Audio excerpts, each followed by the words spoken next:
বিসমিল্লাহির রহমানির রহিম। প্রিয় ডিগ্রি দ্বিতীয় বর্ষের শিক্ষার্থীবৃন্দ, আশা করি সকলেই ভালো আছো। ইসলামের ইতিহাস ও সংস্কৃতি চতুর্থ পত্র শর্ট সাজেশন খ, খ এবং গ বিভাগের উত্তর সহ আজকে তোমাদের জন্য নিয়ে আসলাম।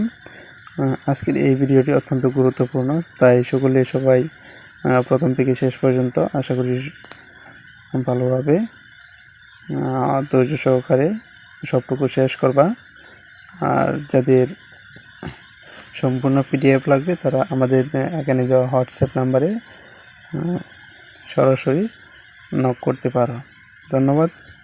আজকের মতো এখানেই শেষ করছি। সব কিছু বিস্তারিত নিয়ে ভিডিও করলে অনেকটা লং হয়ে যাবে, তাই আমি বিস্তারিত ভিডিও করি নাই। অতি দ্রুত আমাদের ফেসবুক পেজে আমরা লাইভ নিয়ে আসব, তাই আমাদের পেজ এবং ইউটিউব চ্যানেল সাবস্ক্রাইব এবং ফলো করে সাথে থাকো। ধন্যবাদ সকলকে।